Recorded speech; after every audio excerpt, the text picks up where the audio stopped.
being in technology, I don't see AI taking over to the point of completely wiping us out. Where do you think we're headed with artificial intelligence? And artificial intelligence is definitely going places, right? It's definitely going places. Now the utopic vision of we are all gonna lose our jobs and it's gonna replace the engineers and then the lawyers and stuff. Not necessarily that, but the example that I can give you, before there were calculators, people were doing a lot of those calculations by hand.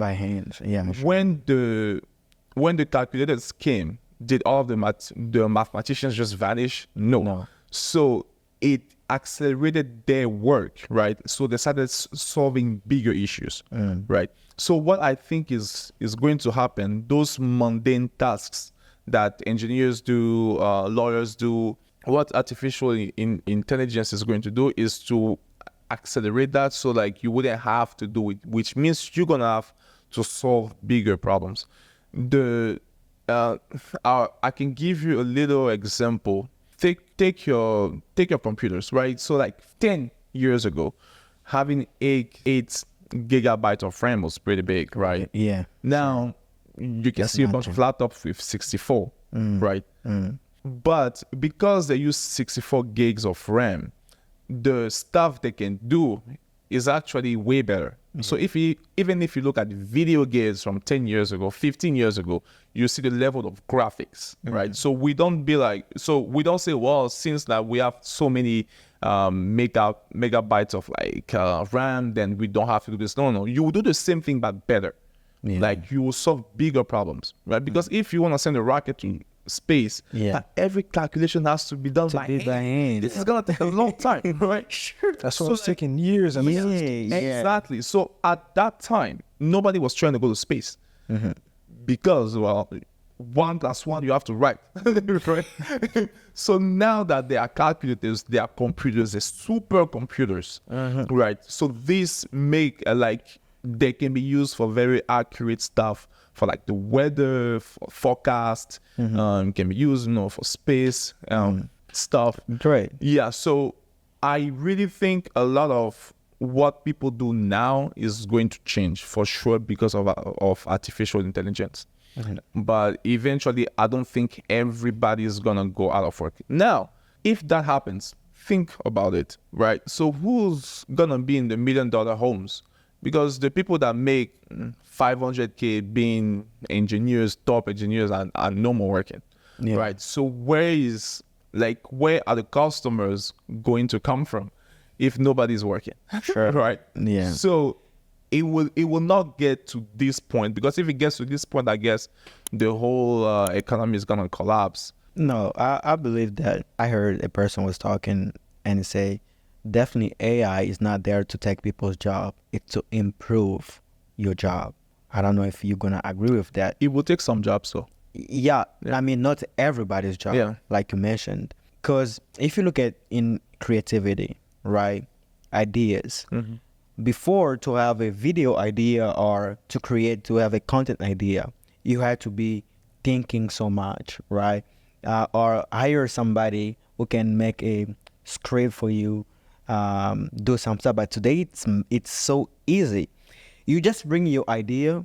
You say, hey, I want to talk about creativity. I want to talk about innovation. I want to talk about business. So just give me some great question that I want to talk about my podcast that can really help youth that's going through this challenge ABCD. That prompt gives you ideas and question that you see, oh, maybe by myself I couldn't come with this question like this. It makes your life easier, right? Second, before going to doing a certain design or something, you go Photoshop or doing something Canva, trying to create something. But today, you can go in Photoshop, instead of you doing everything by yourself. There is already an extension that you just type it. I need these things like this ABCD, and it suggests you. You go MidJourney. You go, I don't know if people know about MidJourney. MidJourney is just like a platform where you can create an image by giving prompts to it. So, and then suggest your image, and you just have a Discord group, and you do all the stuff. So it makes life more easier, to the point that you don't really need to think too much. But here's the trick. I want to ask this question. Do you think it makes people dumb or smarter?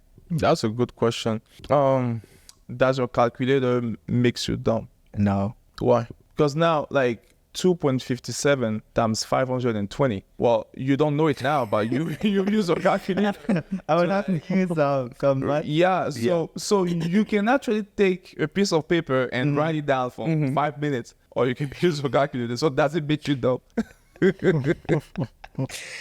Bro, you so really, bro. I mean, I didn't think of that. It's a way of innovating. It doesn't make you dumb because, but I can't say it can make people lazy.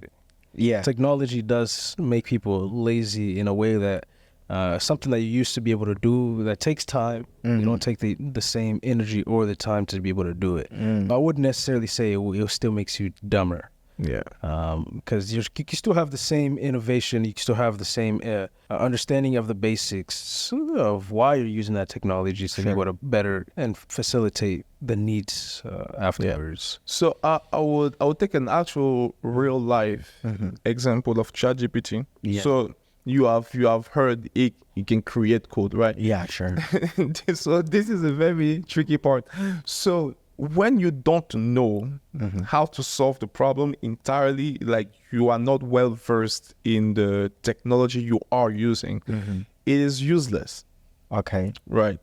So it shines when you already know the solution but don't want to write it down. Now you can give very accurate prompts. Okay. And tell him do this specifically, do that specifically.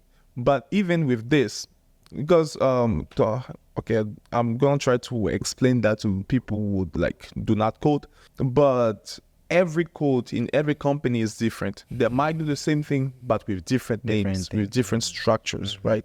And you have to understand this structure. And ChatGPT doesn't know the structure of your company because every structure is like similar, but it's not the same. So even the way you would name the different type of variables, they are different. So ChatGPT doesn't have access to your entire like company code and know, okay, is how you guys do this, is how you guys do that. No. So when you ask ChatGPT for things, like it will give you a ballpark of the solution, but you still need to have the knowledge of whatever thing you're doing to be able to have let's say apply it to your specific company's code or whatever project you're currently working on. So it is not a one size fit all. It might give you a ballpark, but you still need the info. You still need the knowledge. The same way your calculator can do a lot of calculations, but if you don't know like how to solve a physics problem, you will have a calculator. Are you gonna find a solution? Most likely not. Yeah. So that's kind of how it goes. But ChatGPT is still getting matured.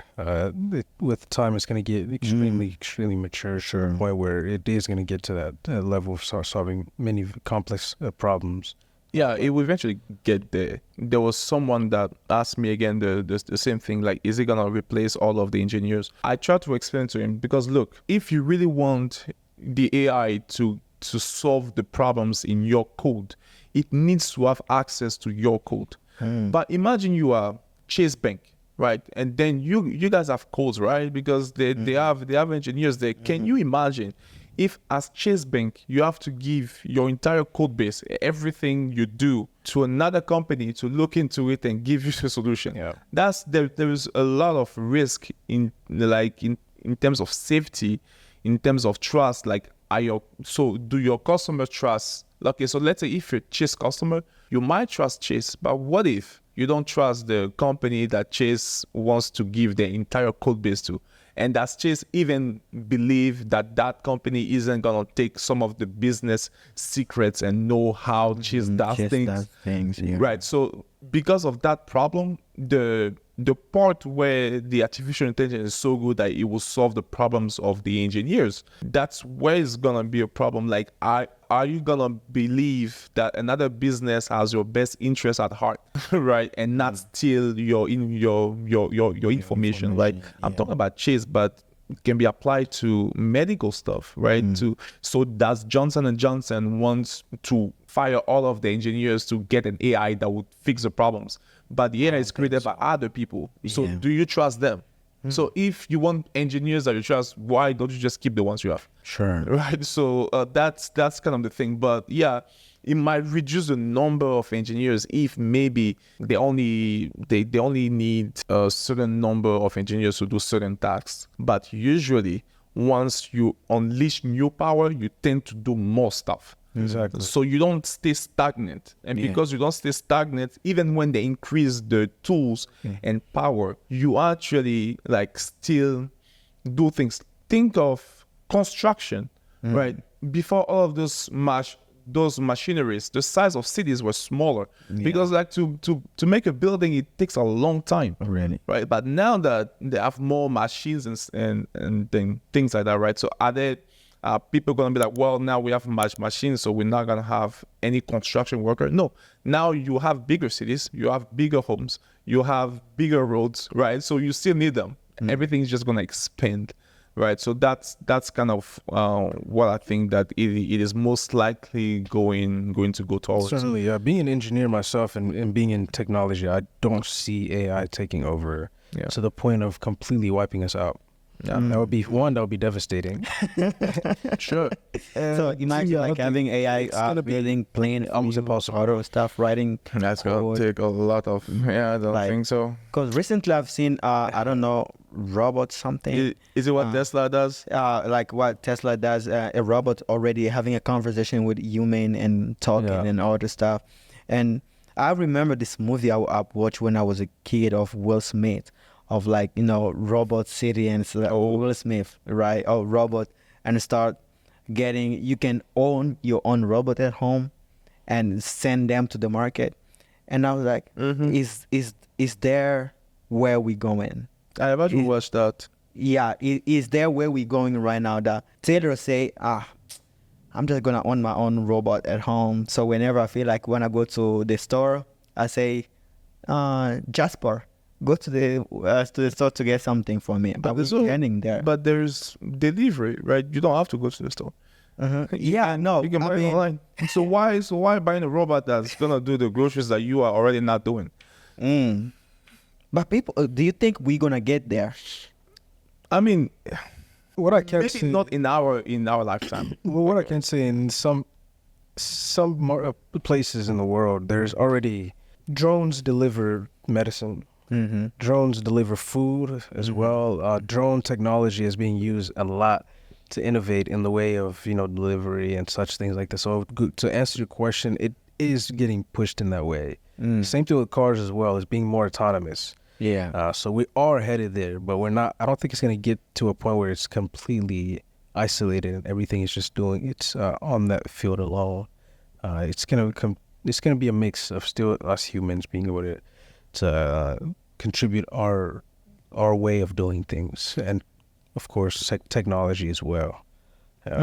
Yeah. So now you have to put things in pretty much a timeline. I don't necessarily think it is gonna be like maybe when we're gonna be very old, if ever it gets to like that point where everybody has a robot that is at home. That would do the dishes, that would turn the lights off whenever you way too tired. But even now there is voice, so you can use Alexa to turn off the lights. So now this looks a lot like movies, but I don't necessarily think we would get to see it. Now maybe our kids might have to fight those like issues, but that's kind of where I am.